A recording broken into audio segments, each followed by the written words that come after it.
रहा। उसके तीर टिड्डियों के झुंड या मूसलाधार बारिश की तरह उठते रहे और उसके कारण विनाशकार निशान छोड़ गया। इस झंझावात के बीच अर्जुन का पुत्र अभिमन्यु ऊंचा खड़ा था। उसका शंख एक भयंकर युद्ध पुकार उड़ा रहा था जो युद्ध के मैदान में गूंज रहा था।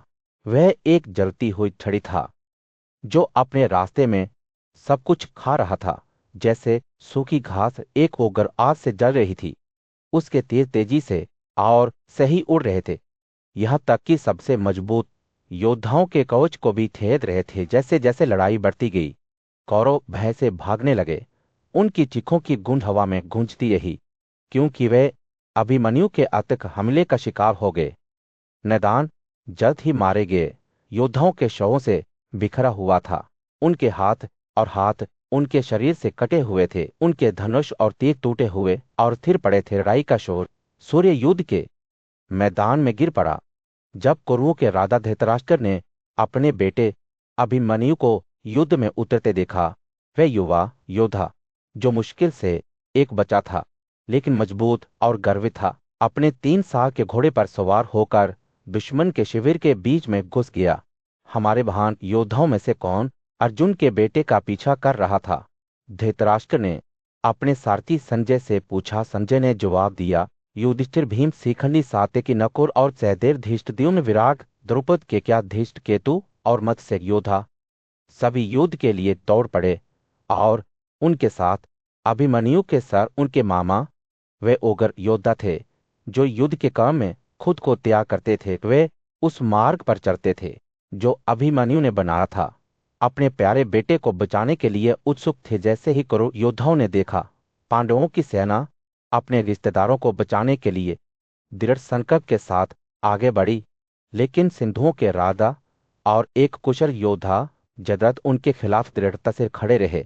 हाथ में अपने दिव्य हथियारों के साथ उन्होंने निचले इलाकों में एक हाथी की तरह पांडवों का विरोध किया, जिसकी विशाल शक्ति अधिक थी। धृतराष्ट्र की आंखें जयद्रथ के पराक्रम को देखते ही चौड़ी हो गई। संजय, उसने कहा, मुझे लगता है कि जयद्रथ ने अकेले ही भारी बोझ उठाया था, क्योंकि क्रोधित पांडवों का विरोध करना केवल उसी पर था। उसकी शक्ति और वीरता वास्तव में अद्भुत है। धृतराष्ट्र ने संजय से कहा कि वह उसे जयद्रथ की कहानी के बारे में और बताए। संजय ने अपनी कहानी शुरू की। पांडवों की रानी द्रौपदी का अपमान करने के बाद भीम ने एक बार जयद्रथ को पराजित कर दिया था।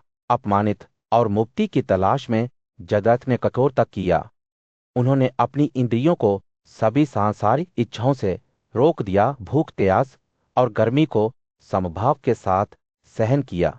उनका शरीर सिकुड़ गया, उनकी नसें उनकी त्वचा के नीचे दिखाई देने लगे। जैसे ही जयद्रथ ने अपनी तपस्या का अभ्यास किया, उन्होंने वेद के शाश्वत शब्दों का आह्वान किया और महान भगवान शिव महादेव को श्रद्धांजलि अर्पित की।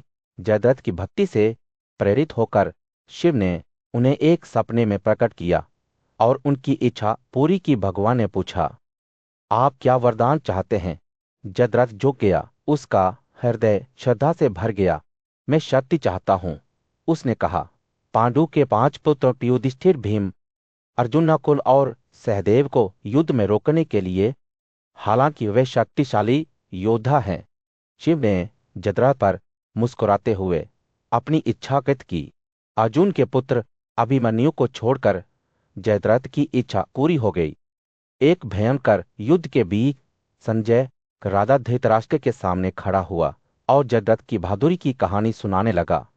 सुनो, हे सम्राट, संजय ने उत्साह से चमकती अपनी आंखें झपकाते हुए कहा, क्योंकि मैं आपको सिंधु के शासक के पराक्रम के बारे में बताऊंगा। जैसे ही वह बोल रहा था, युद्ध के मैदान के दर्शन हवा में नाच रहे थे। जयद्रथ का रथ हवा की तरह बेड़े के रूप में राजसी घोड़ों द्वारा खींचा गया दिखाई दिया। रथ स्वयं आकाश में एक वास्तुशिल्प इमारत की तरह चमक रहा था, जिसका चांदी का मानक सुंदरता से चमकते हुए एक महान स्वर का प्रतीक था।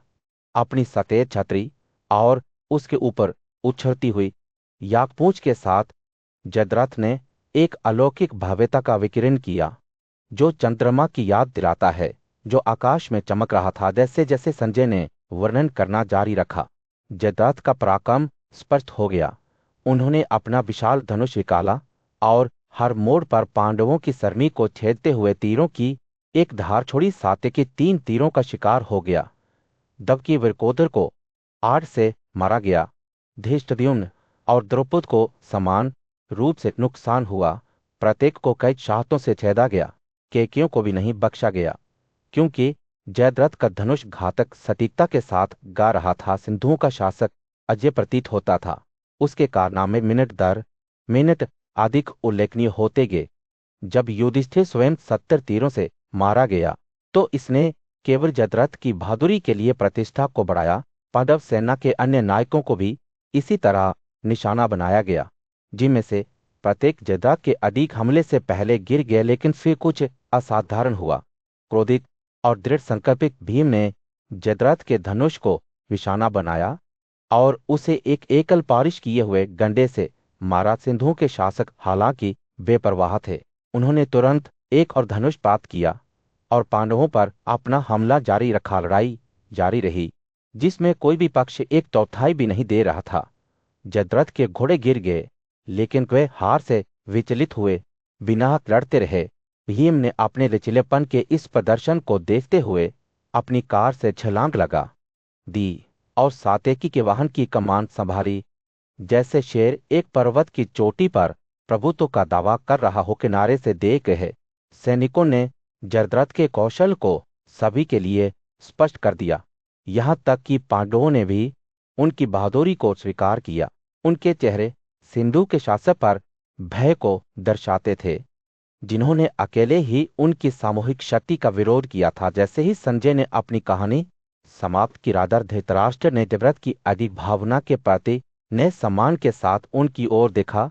भीम ने दुश्मन की रेखाओं के माध्यम से जो रास्ता बनाया था, वे वास्तव में सिंधु के शासक द्वारा भरा गया था, और जिन्होंने उनका विरोध करने की हिम्मत की थी, वे उनकी अजेयता से डर गए थे। कि इस पल में यह स्पष्ट हो गया कि युद्ध की गर्मी में संजय ने देखा कि सिंधु के शासक पांडवों के साथ संघर्ष कर रहे थे। अर्जुन का पुत्र अभिमन्यु मकर की तरह था, जो समुद्र को उत्तेजित कर रहा था और सेना में तीर की बौछार कर रहा था। और सेना के प्रमुख योद्धा प्रत्येक अपने पद और वरीयता के अनुसार उसका मुकाबला करने के लिए दौड़े। जैसे जैसे लड़ाई बढ़ती गई, अभिमन्यु के सारथी ने दुश्मन के तीरों और ढालों को चकमा देते हुए भीड़ भाड़ वाले मैदान में अपनी कार को कुशलता से चलाया।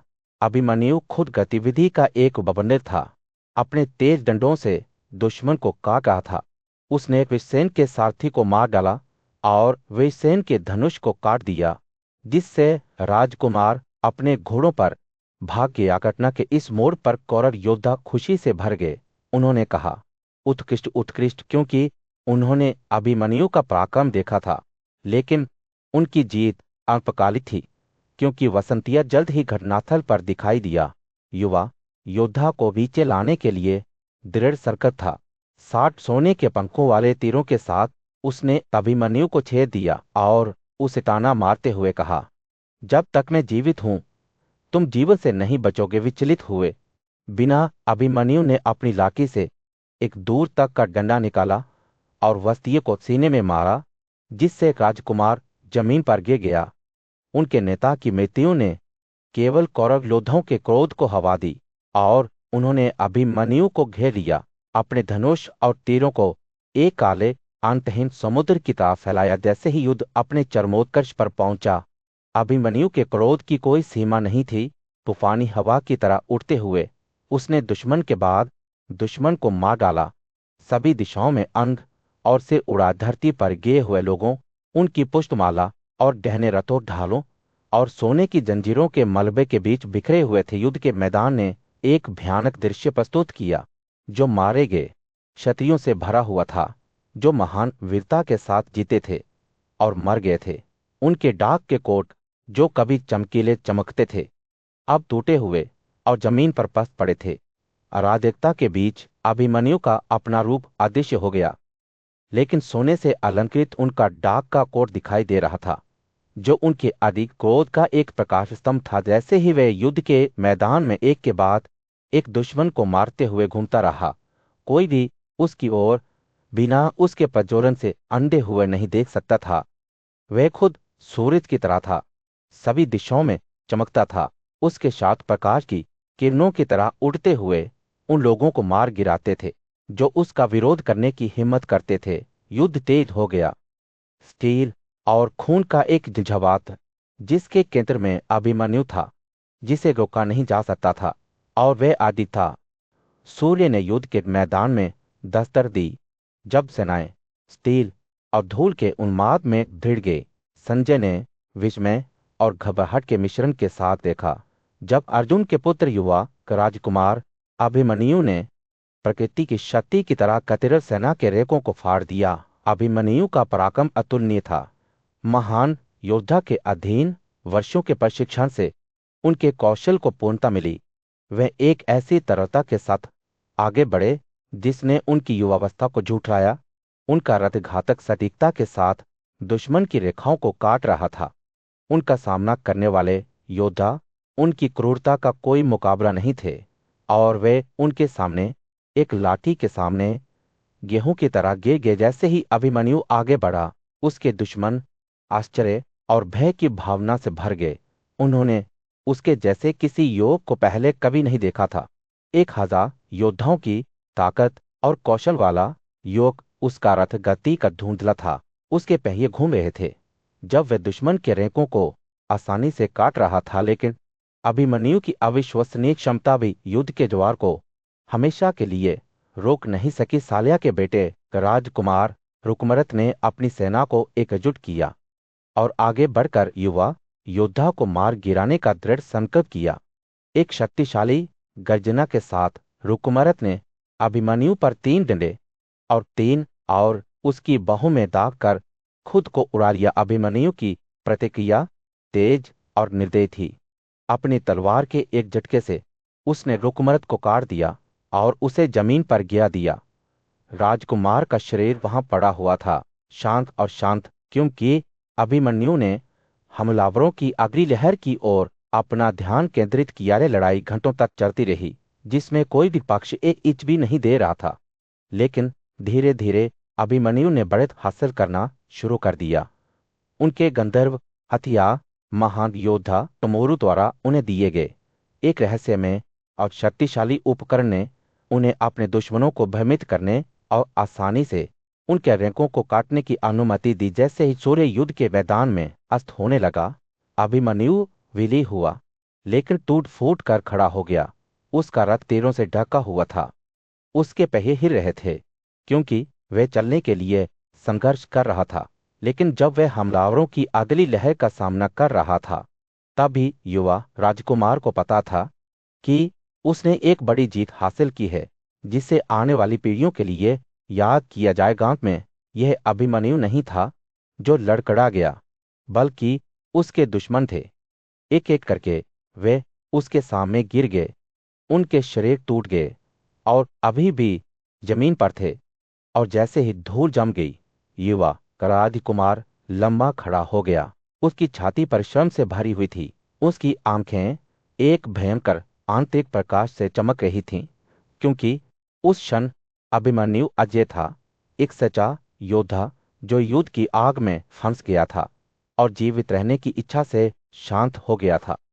एक भयंकर युद्ध के बीच हस्तिनापुर के अंधे राजा धृतराष्ट्र अपने कक्ष में बैठे अपने साथी संजय की कहानी को ध्यान से सुन गए थे।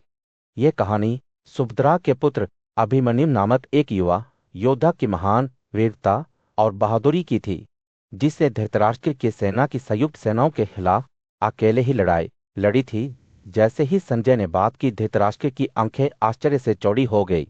उनका मन कहानी की गंभीरता को समझने के लिए संघर्ष कर रहा था।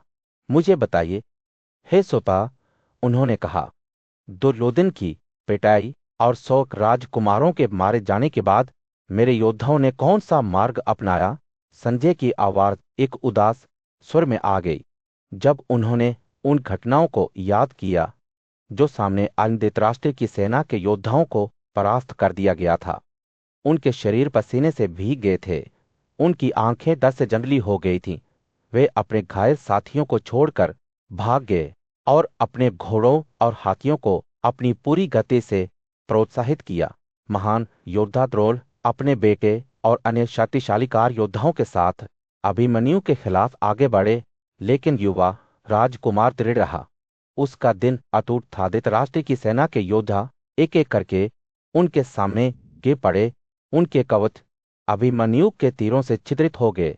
लक्ष्मण, एक बहादुर योद्धा और धृतराष्ट्र का पोता, अभिमन्यु के तेज दंडों से मारा गया। जब वह मर रहा था तो अभिमन्यु ने अपने विजेता को एक भयंकर चिल्लाहट के साथ संबोधित किया, इस दुनिया को अच्छी तरह से देखो, क्योंकि आपको जल्द ही दूसरे में जाना होगा। आपके सभी रिश्तेदारों को देखते ही मैं आपको यम के निवास पर भेज दूंगा। शब्द एक चिंगारी की तरह थे जिसने दुर्योधन के दिल में आग लगा दी। उसने अपने सैनिकों को एकजुट किया और उन्हें अभिमन्यु के खिलाफ आगे बढ़ने का आग्रह किया, लेकिन उनकी संयुक्त शक्ति भी युवा राजकुमार की बहादुरी के खिलाफ खड़ी नहीं हो सकी। एक एक करके वे उसके सामने गिर गए, जब तक कि केवल कृत का बेटा नहीं रह गया। महान शक्ति और कुलीनता वाले योद्धा कृत ने अभिमन्यु के खिलाफ बहादुरी से लड़ाई लड़ी, लेकिन अंत में उसके कवच को छेद दिया गया। उसका धनुष और शात काट दिए गए जैसे ही वह मर रहा था। अभिमन्यु दुश्मन की सेनाओं पर तीर बरसाता रहा। उसका लक्ष्य अटूट था, उसका दिल अटूट था। युद्ध के केंद्र में अभिमन्यु के साथ स्टील और क्रोध का एक बवंडर था जिसने किसी भी प्रतिद्वंद्वी को खड़ा नहीं छोड़ा। और जब कथा का बेटा अंत में गिर गया तो अन्य वीर योद्धा लड़ाई से दूर हो गए। हार से उनका दिन भारी हो गया। अभिमन्यु की बहादुरी की कहानी हमेशा जीवित रहेगी। भारी बाधाओं का सामना करते हुए साहस और दृढ़ संकल्प की शक्ति का एक प्रमाण। सूर्य युद्ध के मैदान में टकराती सेनाओं पर एक सुनहरा प्रकाश डालते हुए गिर पड़ा। हस्तिनापुर के राजा धृतराष्ट्र ने अराजकता को देखा। उनकी नजरें उस युवा योद्धा पर टिकी हुई थीं जिसने उनकी रेखाओं को छेदा था। सुभद्रा और अर्जुन का पुत्र अभिमन्यु मेरी सेना के नायक कौन हैं जो उन्हें घेरते हैं? धृतराष्ट्र ने अपने सारथी संजय से पूछा। अभिमन्यु की बहादुरी की कहानी सुनाते हुए संजय की आवाज स्थिर थी। द्रोण कृपा कर, द्रोण के पुत्र अश्वत्थामन, बेवा और कृतवर्मन, इन 6 महान योद्धाओं ने उन्हें घेर लिया है। जैसे ही संजय बोल रहा था वह दृश्य धृतराष्ट्र की आंखों के सामने एक टेपेस्ट्री की तरह प्रकट हो गया। अभिमन्यु अपने 3 साल के घोड़ों को घुमाते हुए उनके चमकदार कोटों के नीचे उनकी मांसपेशियां लहराती हुई एक कठोर क्रोध के साथ दौड़ में भागते हुए उनके साथ तेजी से और सही उठते हुए एक के बाद एक राजा को मारते हुए।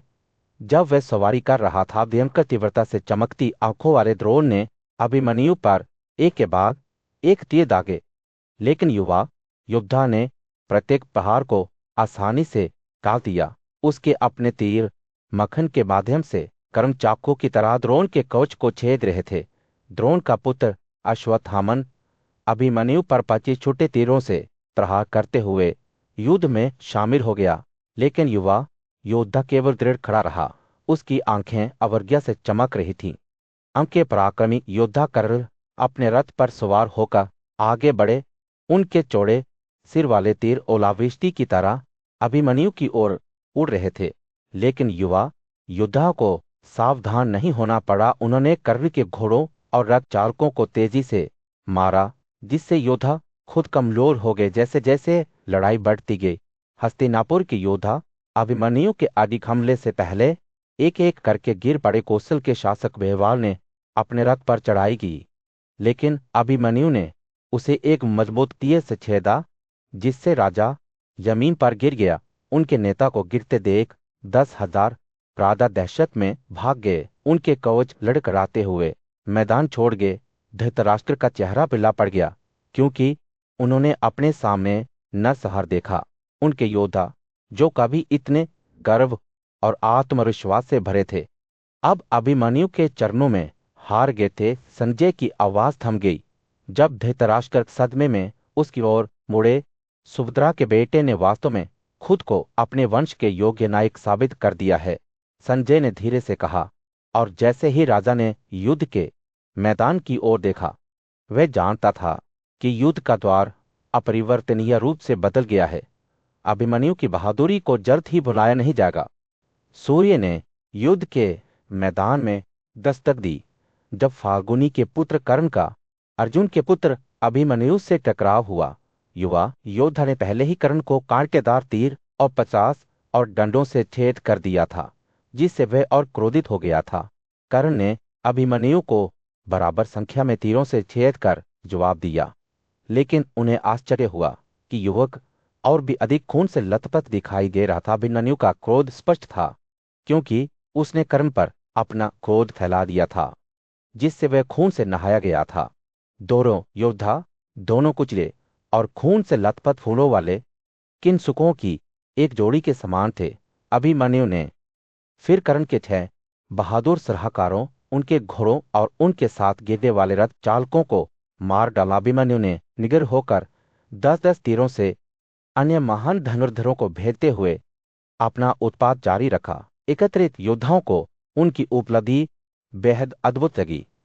फिर उन्होंने मदद के एक युवा राजकुमार अश्वकेतु को अपने 4 घोड़ों अगत चालक के साथ 6 सीधे गन्नों का उपयोग करके मार डाला। मातिकावत के भुज राजकुमार अपने जिले पर हाथी का उपकरण लिए हुए अभिमन्यु के धारदार वेद सिर वाले तीर पर गिर पड़े। जब वह अपने डंडों को सभी दिशाओं में तितर बितर करने लगा तो युवक ने जोर से चिल्लाना शुरू कर दिया। इस बीच दुशासन के बेटे ने अभिमन्यु के 4 घोड़ों को 4 तीरों से और अपने सारथी को 1 से छेद दिया। अभिमन्यु के पिता अर्जुन ने दुशासन के बेटे को 10 बेड़े के डंडों से छेदा और उसे जोर से संबोधित करते हुए कहा, आपका सर कायर की तरह भाग गए हैं। आप जानते हैं कि कैसे लड़ना है, लेकिन आज आप जीवन के साथ नहीं बचेंगे। अभिमन्यु ने अपने दुश्मन पर एक लंबा तीर चलाया, लेकिन द्रोण के बेटे ने उसे 3 डंडों से काट दिया। जैसे जैसे लड़ाई बढ़ती गई, अर्जुन के बेटे ने 9 अत्यधिक सुसज्जित तीरों के साथ साल्या की छाती में छेद कर दिया। यह उपलब्धि उन सभी को बहुत अद्भुत लगी जिन्होंने इसे देखा। इसके बाद अभिमन्यु ने शत्रुंजय, चंद्रकेतु, महामेघबा, सोरचा और सूर्यभाषा नाम के 5 योद्धाओं को मार डाला। दुर्योधन ने द्रोण की ओर मुड़कर कहा, आइए हम इसे एक साथ पीस से, नहीं तो वह हम सभी को मार देगा। विकर्तन के पुत्र कर्ण ने भी द्रोण से सलाह लेते हुए कहा, अभिमन्यु हम सभी को कुचलता है, हमें बताएं कि हम उसे कैसे मार सकते हैं। द्रोण ने अभिमन्यु को सावधानी से देखा और कहा, अर्जुन के किस पुत्र मनुष्यों के बीच इस शेर के हाथ की हल्कापन और गति की तेजता को देखो। उसकी गाड़ी के रास्ते में केवल उसका धनुष देखा जा सकता है, जो एक चक्कर में खींचा गया है। इतनी जल्दी सूर्य युद्ध के मैदान में गिरता है, अराजकता पर एक सुनहरा प्रकाश डालता है। संजय की आवाज हवा में गूंजती है जब वह सुभद्रा और अर्जुन के बेटे अभिमन्यु की कहानी सुनाता है। विष्णु की बहन की वह खुशी उसने शुरू किया। अभिमन्यु युद्ध के मैदान में बहुत सुंदर लग रहा था। स्वयं विष्णु अतिरिक्त के हथियारों से सुसज्जित वह दूसरे जनार्दन की तरह चमक रहा था। जैसे ही संजय बोल रहा था, दृश्य हमारे सामने प्रकट हो गया। अभिमन्यु उसके ताले हवा में लहराते हुए लंबा खड़ा था। उसका सर्वोच्च हथियार उसके हाथों में उठा हुआ था। राजा उसे देख रहे थे और उसके हाथों का पहिया चिंता से भर गया। उसे 100 टुकड़ों में काट दिया। बिना रुके अभिमन्यु ने एक शक्तिशाली गदा उठाई। उसकी आंखें दृढ़ संकल्प के साथ चमक रही थीं। अपने धनुष और काज से वंचित और अपने दुश्मनों द्वारा अपने पहिए से भी वंचित अभिमन्यु अश्वत्थामा के खिलाफ दौड़ा, दांते को ऊपर उठाते हुए, जो कि जलती हुई गड़गड़ाहट की तरह लग रहा था। अश्वत्थामा तेजी से अपनी काज से उतरा और अभिमन्यु के घातक प्रहार से बचने के लिए 3 लंबी छलांगें लगाई। अभिमन्यु ने अश्वत्थामा के घोड़ों और 2 पार्श्वी रथ चालकों को आसानी से मार गिराया। शक्तिशाली कार योद्धा तीरों के साथ चारों ओर घुसा हुआ था, जो एक शाही की तरह दिखता था। उसका शरीर युद्ध की क्रूरता का प्रमाण था। फिर उसने स्वर्ग के बेटे कालिके को धरती पर दबा दिया और गांधार के 70 अनुयायियों को मार डाला। जैसे ही अभिमन्यु ने अपना उपद्रव जारी रखा, ब्रह्मावस्तीय जाति के 10 कार योद्धा उनके सामने गिर गए। उनके पीछे 10 बड़े हाथी आए। उनका रास्ता उन्हें दुहासना के बेटे की कार की ओर ले गया, जहां उन्होंने दुहासना की कार और घोड़ों को कुचल दिया और उन्हें धरती पर दबा दिया। बुशासन का अजय पुत्र अपनी गदा उठाते हुए अभिमन्यु की ओर दौड़ा और कहा, रुको रुको। दोनों चेरे भाई उभरे हुए गदाओं के साथ एक दूसरे को मारने लगे। एक दूसरे की मृत्यु की इच्छा रखते हुए दोनों ने एक दूसरे को गदाछोरों से मारा और दोनों इंद्र के सम्मान में खड़े दो उखाड़े गए मानकों की तरह पृथ्वी पर गिर गए। दुशासन का बेटा सबसे पहले उठा और अभिमन्यु को अपने सिर के मुकुट पर गदा से मारा। उस आघात की हिंसा से परेशान होकर और अपनी थकान से भी अभिमन्यु धरती पर गिर गया। इस तरह जिसने पूरी सेना को हाथी की तरह झील में कमल के डंठल पीसते हुए जमीन पर गिरा दिया था, वे मारा गया। जैसे ही अभिमन्यु मैदान में मृत पड़ा हुआ था, वीर योद्धा एक जंगली हाथी की तरह दिखाई दे रहा था, जिसे शिकारियों ने मार डाला था। तब गिरे हुए नायक को आपकी सेना ने घेर लिया था और जैसे ही सूर्य युद्ध के मैदान में अस्त होने लगा, संजय के शब्दों ने उस नरसंहार की एक जीवंत तस्वीर पेश की जो सामने आया था। हम शाम को अपने शिविर में लौट आए, उसने कहा। उसकी आवाज भावनाओं से भरी हुई थी। हमारे शरीर खून से लथपथ थे और हम अभी भी दुश्मन के तीरों से लड़खड़ा रहे थे। राजा ध्यान से सुन रहा था। जब संजय ने अपनी दुर्दशा की कहानी सुनाई, जैसे ही वे युद्ध के मैदान से वापस लौट रहे थे, आकाश कमल के फूल की कोमल पंखुड़ियों की तरह गहरे लाल रंग में बदल गया। सूरज पश्चिमी पहाड़ियों में नीचे डूब गया, जिससे नीचे के नरसंहार पर एक सुनहरी चमक छा गई। संजय ने कहा, यह ऐसा था जैसे पृथ्वी ही नष्ट हो गई हो। युद्ध का मैदान अनगिनत हाथियों के गतिहीन शरीरों से भरा हुआ था। उनके विशाल रूप गरज के साथ टूटी हुई पहाड़ियों की तरह पड़े हुए थे। हवा मौत की बदबू के साथ घनी थी और दूर से गिद्धों के चिल्लाने की आवाज ने बेचैनी की भावना को और बढ़ा दिया। पृथ्वी स्वयं जीवन के नुकसान का शोक मना रही थी। इसकी सतह रथों के मलबे और उनके सवारों के शव से क्षत विक्षत थी। जैसे ही रात पड़ने लगी, एक भयानक नदी युद्ध के मैदान से बहती हुई दिखाई दी।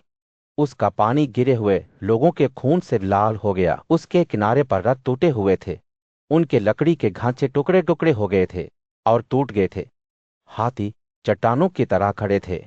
उनके विशाल शरीर निर्जीव थे, जबकि मानव सिर्फ छोटे पत्थरों से बने थे जो नदी के तल को पंक्तिबद्ध करते थे। मैलात साफ करने वालों की मृतकों पर भोजन करने की आवाजों से हवा भर गई। कुत्ते, सियार और मांसाहारी पक्षी सभी मारे गए लोगों का मांस खाने के लिए इकट्ठा हो गए। राक्षस और पिशाचा इसमें शामिल हो गए। उनकी अप्रियता, उनकी का पवित्र भूख अप्रमाण है। वे हंसते और गाते हुए शरीरों को फाड़ते हुए उनकी आवाजें हवा में ले जा रही थीं। जैसे ही संजय ने बात की, उनके शब्दों ने मृत्यु के एक उत्सव की छवियों को जन्म दिया, जहां दुनिया के सभी कोनों से प्राणी मारे गए लोगों को दावत देने के लिए इकट्ठा हुए थे। जो योद्धा इस मैदान में लड़े और मारे गए थे, वे अब उठ खड़े हुए। उनके शरीर एक भयानक लेते में नाच रहे थे, क्योंकि वे नरसंहार के माध्यम से अपना रास्ता बना रहे थे। और फिर अराजकता के बीच संजय की आवाज लड़खड़ा गई, हमने अभिमन्यु को देखा। उसने कहा। उसके शब्द हुसहुसाते हुए वह मैदान पर लेटा हुआ था। उसके गहने विस्थापित हो गए और गिर गए। उसका शरीर बलिदान की आग की तरह चमक रहा था, अभी भी जीवन से गर्म था। संजय ने अपनी कहानी समाप्त करते ही राजा ने चुपचाप सुना। उनके नुकसान का भार उसके दिल में गहराई से डूब गया। सूर्य क्षितिज के नीचे डूब गया था। युद्ध के मैदान में एक सुनहरा प्रकाश डाल रहा था। पांडव योद्धा अपने कवच पहने हुए राजा युधिष्ठिर के चारों ओर बैठे हुए थे। उनकी आंखें चौक में जमीन पर टिकी हुई थी। वे अभी भी सुभद्रा के छोटे बेटे और अर्जुन के भतीजे अभिमन्यु के निधन से परेशान थे। बुद्धिमान वृद्ध श्री संजय उनके सामने खड़े थे। उनकी आवाज उस दिन की घटनाओं का वर्णन करते हुए दुख से भरी हुई थी। उस नायक कार्यविहीनों के उस नेता के वध के बाद उन्होंने शुरू किया। पांडव योद्धाओं ने अपने रथ छोड़े और अपने कवच को त्याग दिया। निराशा में राजा के चारों ओर बैठे युधिष्ठिर की आंखें आंसू से भरी हुई थी। जब वे संजय को देख रहे थे, उनकी आवाज भावनाओं से भर गई थी। है अभिमन्यु, वे चिल्लाया, मेरा भला करने की इच्छा से आपने द्रोण और उनके सैनिकों द्वारा बनाई गई सरनी को छेद दिया। आप युद्ध में उनका सामना करते थे।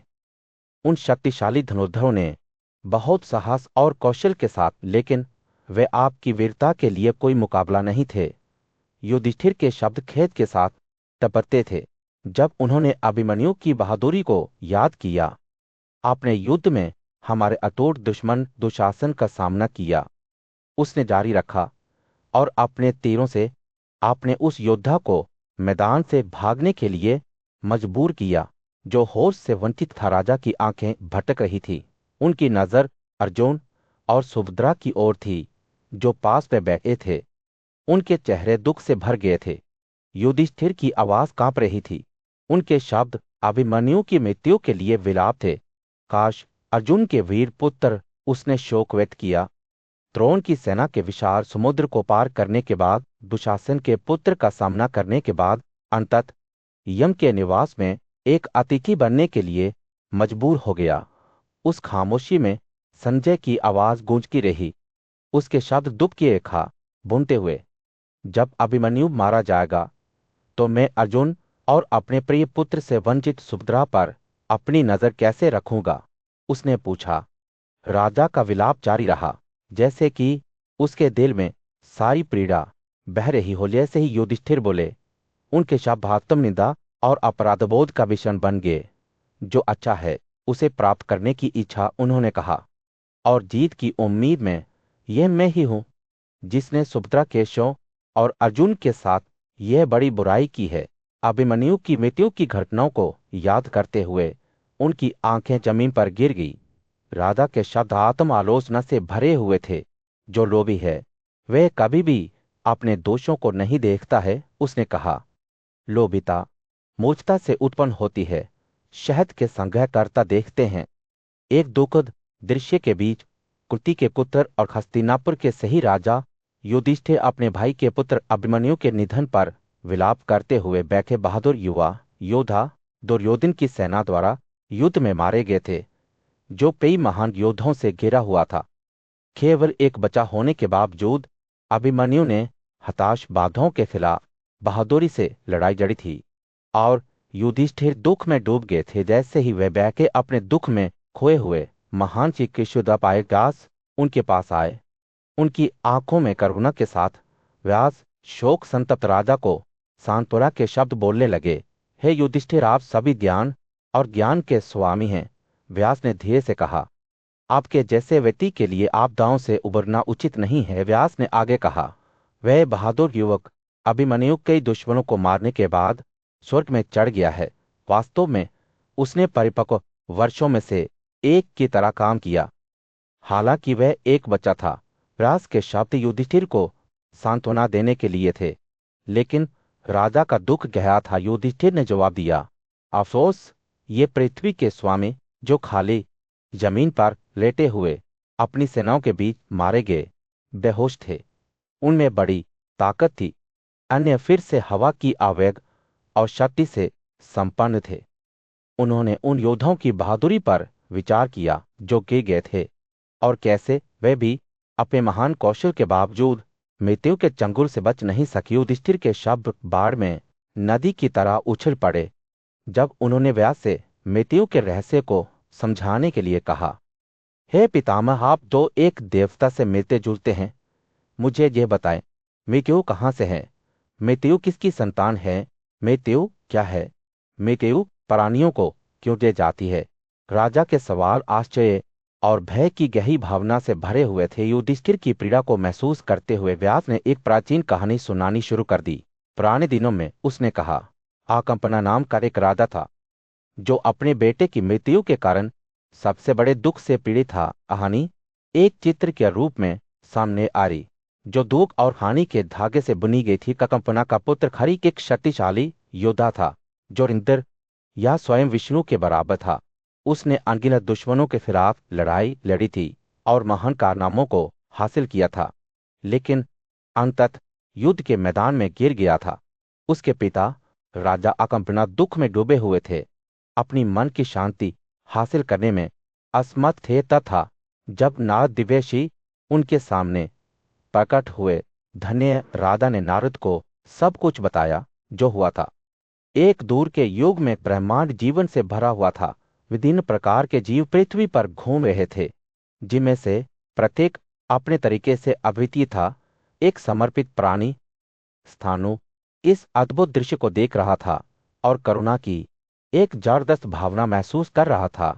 वह भावनाओं से भरी अपनी आवाज प्रसिद्ध भगवान महादेव की ओर मुड़ा। हे भगवान, आपने प्राणियों की इतनी विशाल श्रृंखला बनाई है, केवल अब उन्हें अपने अग्नि क्रोध से भस्म करने के लिए यह देखकर मैं दुख से भर गया हूं। हे महान कृपा की ओर झुके महादेव की प्रतिक्रिया आत्मनिरीक्षण की थी। मुझे ब्रह्मांड को नष्ट करने की कोई इच्छा नहीं थी। उन्होंने कहा, मेरा इरादा पृथ्वी में संतुलन लाने का था, जो अनगिनत प्राणियों के भार से बोझित थी। देवी पृथ्वी ने खुद मुझे कार्रवाई करने का आग्रह किया, लेकिन मुझे अनंत सृष्टि को नष्ट करने का कोई उपाय नहीं मिला। यह तब था जब क्रोध ने मुझे जकड़ लिया। जैसे ही महादेव ने कहा, उनके शब्दों ने भावनाओं के एक जटिल जाल को प्रकट किया। संतुलन की इच्छा, जिम्मेदारी की भावना और क्रोध की सभी उपभोग करने वाली शक्ति विरुद्ध एक और समर्पित प्राणी बातचीत में शामिल हो गया। उसकी आवाज तात्कालिकता से भरी हुई थी। हे ब्रह्मांड के स्वामी, कृपा की ओर झुके रहो। उसने विनती की, इस क्रोध को संजोए मत रहो जो सभी प्राणियों को नष्ट करने की धमकी देता है। दोनों गतिशील और असल अपनी दया के माध्यम से त्रिगुण ब्रह्मांड अतीत, वर्तमान और भविष्य सद्भाव में मौजूद रहे, जैसा कि रुद्र ने कहा। उनके शब्दों ने उनके सामने प्रकट होने वाले विनाश की एक ज्वलंत तस्वीर चित्रित की। महादेव के क्रोध से पैदा हुई आग चट्टानों, पेड़ों, नदियों, जड़ी बूटियों और घास को समान रूप से भस्म कर रही थी। यह अस्तित्व के ताने बाने को नष्ट कर रही थी। रुद्र ने आगे कहा, हे दिव्य सत्ता, यह वह वरदान है जिसकी मैं प्रार्थना करता हूं कि आपकी सभी सलित वस्तुओं को नष्ट ना किया जाए। आपके जीव जो जीवन से संपन्न हैं, उन्हें समाप्त नहीं होना चाहिए। आपके क्रोध को शांत होने दे, इसे अपने आप में नष्ट होने दे। अपनी रचनाओं पर अपनी नजर डाले जो उन्हें अच्छा करने की इच्छा से प्रेरित हैं। उनके शब्द हवा में प्रार्थना की तरह लटके हुए थे, जो विनाश की लपटों को शांत करने की कोशिश कर रहे थे। जैसे ही महादेव ने रुद्र की प्रार्थना सुनी, उसके भीतर कुछ ना कुछ बदलने लगा। उसने अपने क्रोध से हुई तबाही को देखा और सृष्टिकर्ता के रूप में अपनी जिम्मेदारी का भार महसूस किया। करुणा की एक नई भावना के साथ उसने आग को बुझा दिया, उसके विनाशकारी मार्ग को समाप्त कर दिया। उस क्षण में उसने उत्पादन और मुक्ति के कर्तव्यों की घोषणा की। सभी प्राणियों के कल्याण के लिए मार्गदर्शक सिद्धांत जैसे जैसे आग की लपटें कम होती गई, महादेव की विविध इंद्रियों से एक नया अस्तित्व उभर कर सामने आया। वह काली, लाल और पीली थी। उसकी जीभ, चेहरा और आंखें तेज ऊर्जा से चमक रही थी। चमकीले कान की बाली और आभूषणों से अलंकृत वे दक्षिणी भाग में जाने से पहले ब्रह्मांड के दो प्रभुओं पर मुस्कुराई। ब्रह्मा सृष्टि और विनाश के नियंत्रक, एक दूर के क्षेत्र में नारद एक बुद्धिमान और पूज्य श्री ब्रह्मा और मृत्यु के बीच एक मार्मिक बातचीत के गवाह के रूप में ब्रह्मांड के निर्माता ब्रह्मा के सामने खड़े थे, जिसे नरक नाम की एक महिला ने व्यक्त किया था। यह दृश्य नारद की उपस्थिति में सामने आया, जो बाद में घटनाओं का वर्णन करेंगे। नारद हाथ जोड़कर और विनम्र व्यवहार से ब्रह्मा के पास आया। उसकी आवाज चिंता से कांप रही थी। हे सृष्टि के स्वामी, उसने कहा, मैं एक महिला के रूप में ऐसा क्रूर कार्य कैसे कर सकती हूँ? मुझे अन्याय का बहुत डर है। मेरा दिल मेरे प्रिय बेटों, दोस्तों, भाइयों, पिताओं और पतियों को नुकसान पहुंचाने के विचार से दुखी है। दुखी प्राणियों के आंसू मेरी आंखों को डर से भर देते हैं। ब्रह्मा नरक की प्रार्थना से विचलित हुए बिना मृत्यु को बिना किसी हिचकिचाहट या पश्चाताप के अपने कर्तव्य को पूरा करने का निर्देश दिया। आप प्राणियों के विनाश के लिए बने हुए हैं। उन्होंने कहा, आगे बढ़े सभी प्राणियों को नष्ट करें और अपने आप को परिणामों की चिंता न करें। ब्रह्मा के शब्द अनिवार्यता की भावना से भरे हुए थे, जैसे कि ब्रह्मांड का भाग्य मृत्यु के कार्यों पर निर्भर करता है। हालांकि नरक ब्रह्मा के आदेश से प्रभावित नहीं हुआ। वो जीवित प्राणियों को नुकसान से बचाने के अपने संकल्प में दृढ़ रही। अच्छा करने और बुराई से बचने के लिए उसकी भक्ति ने उसे एक वैकल्पिक मार्ग खोजने के लिए प्रेरित किया। दृढ़ विश्वास की गहरी भावना के साथ उसने ब्रह्मा से किसी भी संभावित पाप से खुद को शुद्ध करने के साधन के रूप में गंभीर तपस्वी तपस्या करने की अनुमति मांगी। ब्रह्मा नारद की धार्मिकता के प्रति अटूट प्रतिबद्धता को देखते हुए अंततः मान गए। उन्होंने खुलासा किया कि अगर वह उनके मार्गदर्शन का पालन करते हैं तो मृत्यु को उनके कार्यों के लिए जिम्मेदार नहीं ठहराया जाएगा। आप इन प्राणियों को मारकर कोई पाप नहीं करेंगे। उन्होंने कहा, मेरे शब्द कभी व्यर्थ नहीं हो सकते। शाश्वत पुण्य हमेशा आपका रहेगा। जैसे ही बातचीत शुरू हुई, ब्रह्मा ने मृत्यु के रूप में अपने कर्तव्यों में नरक का मार्गदर्शन करने के लिए एक योजना की रूपरेखा तैयार की। उन्होंने उसे केवल जीवन लेने के बजाय पीड़ा के मूल कार्मिक लालच, क्रोध, द्वेष की ईर्ष्या, झगड़ा, मूर्खता और बेशर्मी को दूर करने पर ध्यान केंद्रित करने का निर्देश दिया। मेरे हाथों में जो आंसू हैं वे रोग बन जाएंगे जो जीवित प्राणियों से ही निकलते हैं, ब्रह्मा ने समझाया। वे मनुष्यों को मार देंगे और यदि मनुष्य मार जाते हैं तो पाप आपका नहीं होगा। नरक कोई विकल्प ना देखकर अंततः ब्रह्मा के निर्देशों का पालन करने के लिए सहमत हो गया। भारी मन से वो जीवित प्राणियों की जान लेने लगी। जब उनका समय आ गया था, ब्रह्मा के ज्ञान से निर्देशित उनके कार्यों ने ब्रह्मांड में संतुलन लाया। जैसा कि नारद ने घटनाओं का वर्णन किया, उन्होंने नोट किया कि मृत्यु के कर्तव्य अकेले जीवन लेने तक ही सीमित नहीं थे। वह आत्माओं को उनके अगले गंतव्य की ओर मार्गदर्शन करने के लिए भी जिम्मेदार थी, जहां उनका पुनर्जन्म होगा। और दुनिया की प्राकृतिक व्यवस्था को बनाए रखने के लिए हवा अपने जीवन के साथ। एक उदास बातचीत के बीच राजा युधिष्ठिर भारी मन से पूज्य श्री व्यास की ओर मुड़े।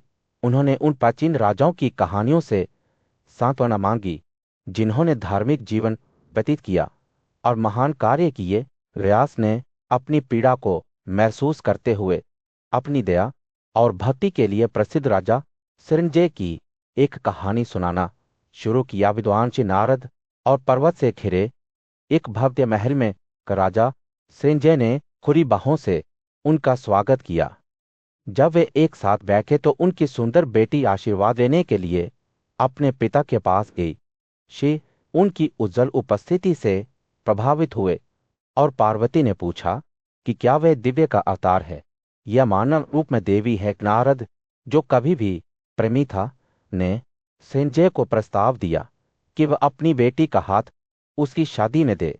इस विचार से प्रसन्न होकर संजय सहमत हो गया, लेकिन पार्वती को नजरअंदाज किए जाने पर गुस्सा आ गया।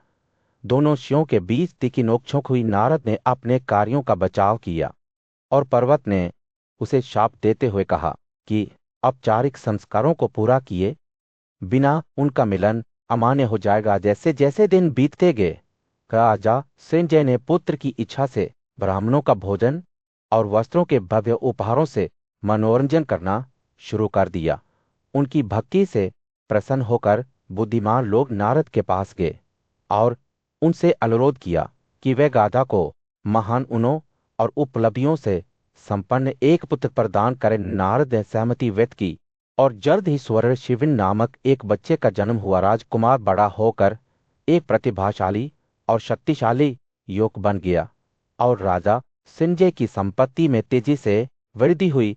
हालांकि डाकुओं के एक समूह ने लोभ से प्रेरित होकर राजकुमार को चुरा लिया और उसे जंगल में मार डाला। जैसे ही वे अपने उन्माद में एक दूसरे को मारते गए, वे नष्ट हो गए और उनके साथ नारद के वरदान के कारण जमा हुई सोने की संपत्ति। राजा संजय को अपने बेटे के दुखद भाग्य के बारे में पता चलने पर दुख हुआ। उसकी दुनिया उसके चारों ओर टूट गई क्योंकि वह अपने बच्चे के निधन पर शोक मना रहा था। यह तब था जब नारद उसके सामने प्रकट हुए, सांत्वना और ज्ञान के शब्द दे रहे थे। उन्होंने संजय को याद दिलाया कि मरुता जैसे महान ऋषियों को भी अपने कार्यों के परिणामों का सामना करना पड़ा। नारद ने राजा मारुत की कहानी सुनाई, जिन्हें अपार धन और दिव्य अनुग्रह का आशीर्वाद प्राप्त होने के बावजूद अंततः अपने अहंकार के कारण उनका निधन हो गया। ऋषि के शब्द एक मार्मिक अनुस्मारक के रूप में कार्य करते हैं कि हम में से सबसे धर्मी भी भाग्य की सनक का शिकार हो सकते हैं। जैसे ही युधिष्ठिर ने व्यास की कहानी को ध्यान से सुना, वह मानव स्वभाव की जटिलताओं और धन और शक्ति की शरभंगुरता से प्रभावित हुए। राजा संजय और उनके बेटे की कहानी ने एक सावधान करने वाली कहानी के रूप में काम किया, जो एक सद्गुणी जीवन जीने के महत्व को रेखांकित करती है और एक व्यक्ति के प्रति सचेत रहती है। प्राचीन भारत के क्षेत्र में सोतरा नाम के एक महान राजा ने अद्वितीय महानता के साथ शासन किया।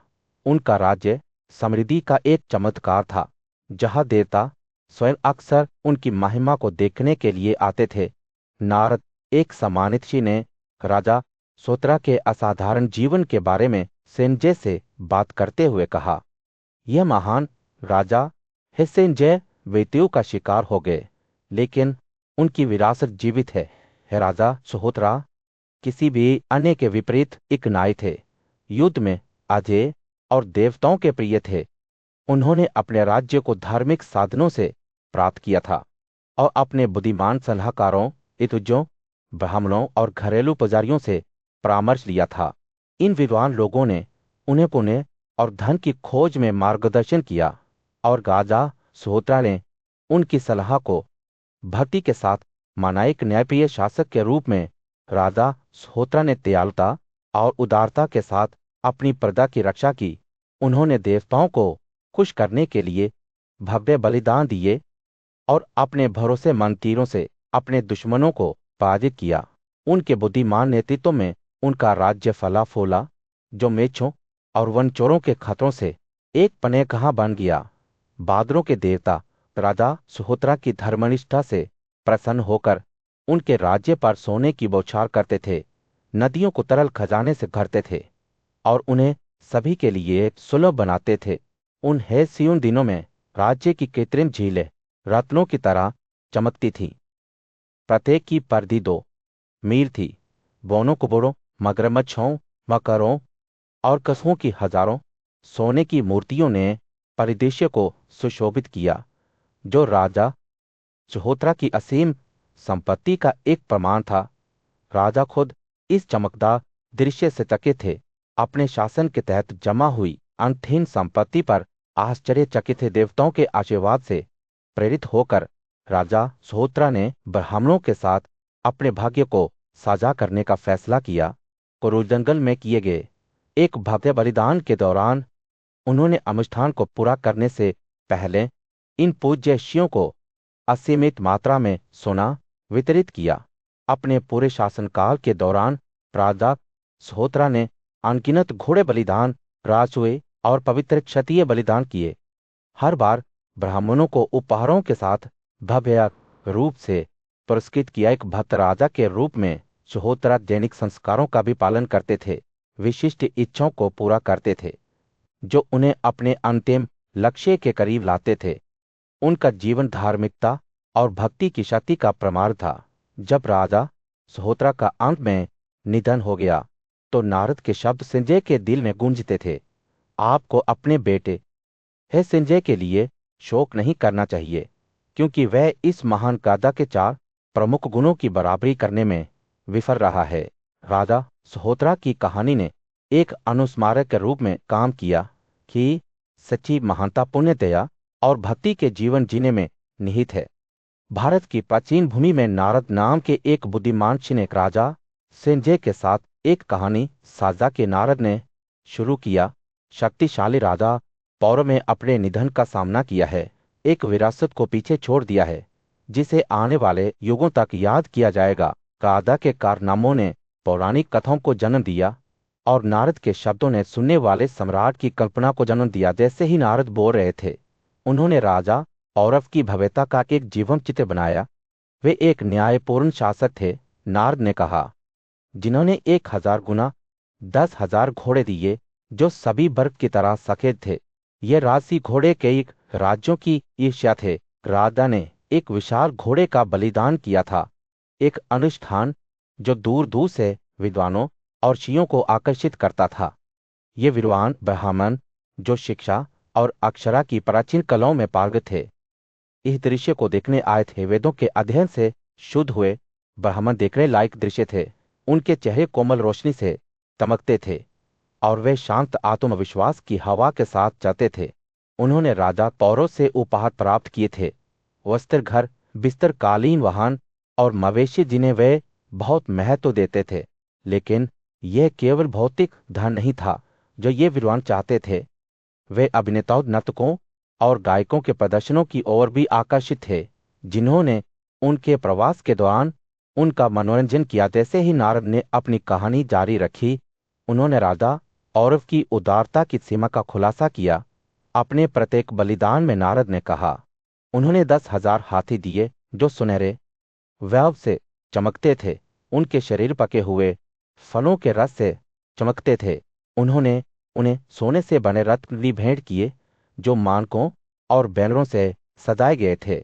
राजा की उदारता यही नहीं रोकी, उन्होंने 1,000 गुना 10,000 कन्याओं को भी उपहार में दिया, जिनमें से प्रत्येक को सोने के आभूषणों से अलंकृत किया गया था। ये उपहार राजा पौरव के प्रसाद का एक छोटा सा हिस्सा थे। उन्होंने कारों, घोड़ों, हाथियों को चढ़ाने के लिए घरों, खेतों और सोने से सजाए गए गोचारों को भी दिया। राजा के बलिदान पूरे देश में प्रसिद्ध थे और जिन्होंने उन्हें देखा था वे उनकी उदारता के गीत गाते थे।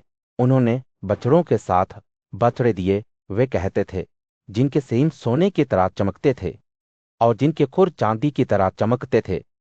उन्होंने महिला दास और पुरुष दास, गधे, ऊंट, भेड़, अनगिनत संख्या में और विभिन्न प्रकार के रत्न भेंट किए। नारद के शब्दों ने एक ऐसे राजा की छवि को चित्रित किया जो वास्तव में 4 प्रमुख गुणों का स्वामी था: धर्म, कर्तव्य, आत्म, धन, काम, आनंद और मोक्ष, मुक्ति। उनके बलिदान केवल धन का भव्य प्रदर्शन नहीं थे, वे आध्यात्मिक विकास प्राप्त करने का एक साधन भी थे। जब राजा पौरव का निधन हुआ तो उनकी विरासत जीवित रही, जो कहानी सुनने वालों में प्रेरणादायी थी।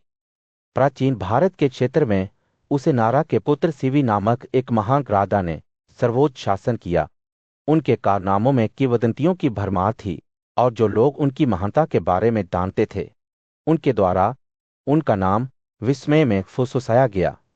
राजा सिवी का राज्य विशाल था, जो पहाड़ों, द्वीपों, समुद्रों और जंगलों में फैला हुआ था, जिसमें उनका शक्तिशाली रथ इन सभी के माध्यम से गरज रहा था। और इसके कारण आश्चर्य की एक पगडंडी रह गई थी। जैसे ही वह नई भूमि पर विजय प्राप्त करने के लिए आगे बढ़ा, पृथ्वी उसके नीचे कांप रही थी। युद्ध में उसके कौशल की कोई सीमा नहीं थी और उसके दुश्मन उसके सामने सर्दियों की ठंड से पहले शरद के पत्तों की तरह गिर गए। फिर भी अपने युद्ध कौशल के बावजूद राजा सिवी क्षत्रिय के पवित्र कर्तव्यों को भूलने वाले नहीं थे। उन्होंने अनगिनत बलिदान किए, अपने ब्राह्मणों पर सोने, हाथियों, घोड़ों और अन्य कीमती खजाने के उपहारों की बौछार की। राजा की उदारता की कोई सीमा नहीं थी। उन्होंने पृथ्वी पर गिरने वाली बारिश की बूंदों या आकाश में तारों या नदी के तल पर रेत के कणों की संख्या के रूप में कई गायों, मवेशियों को दिया। उनके बलिदान परिसर एक आश्चर्य थे। उनमें से पीने की नदियां बहती थीं और भोजन की पहाड़ियां साकेत पहाड़ों की तरह उगती थीं।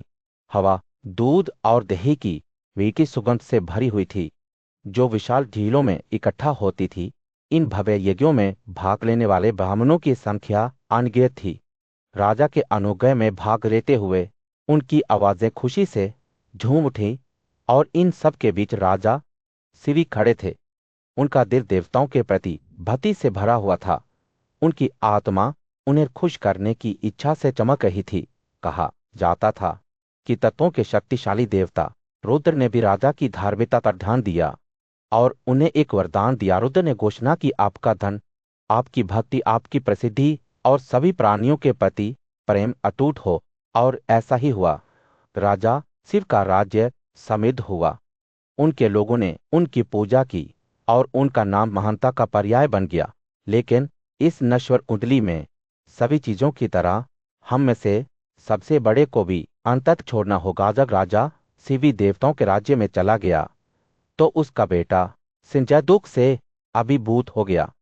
वह रोया और रोया अपने पिता को पुकारते हुए, ओ श्वेत्या, ओ श्वेत्या। लेकिन नारद बुद्धिमानची ने उसे धीरे से फटकार लगाई, उसे याद दिलाया कि उसका अपना बेटा अपने शानदार पिता के नक्शे कदम पर नहीं चला था।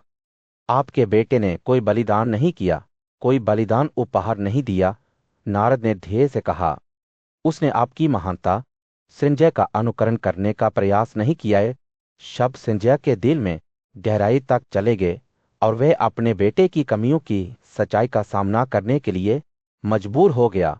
फिर भी जब वह अपने बेटे को खोने का शोक मना रहा था, कहा जाता है कि अयोध्या की हरी भरी भूमि में राजा दशरथ के पुत्र राम नाम के एक शक्तिशाली शासक ने अद्वितीय वैभव के साथ शासन किया था। नारद एक ऋषि जो अपनी भेदी अंतर्दृष्टि के लिए जाने जाते थे, राम के भाई लक्ष्मण के पास गए और ऐसे शब्द बोले जो अनंत काल तक गूंजते रहेंगे। राम जो अधिक ऊर्जा के अवतार हैं, उनकी मृत्यु हो गई है। इस खबर ने पूरे राज्य में सदमे की लहरें भेजी। लेकिन जल्द ही यह पता चला कि राम ने देवताओं के योग्य जीवन दिया था। जैसे जैसे कहानी सामने आई, यह स्पष्ट हो गया कि युद्ध में राम का पराक्रम केवल उनकी करुणा से मेल खाता था।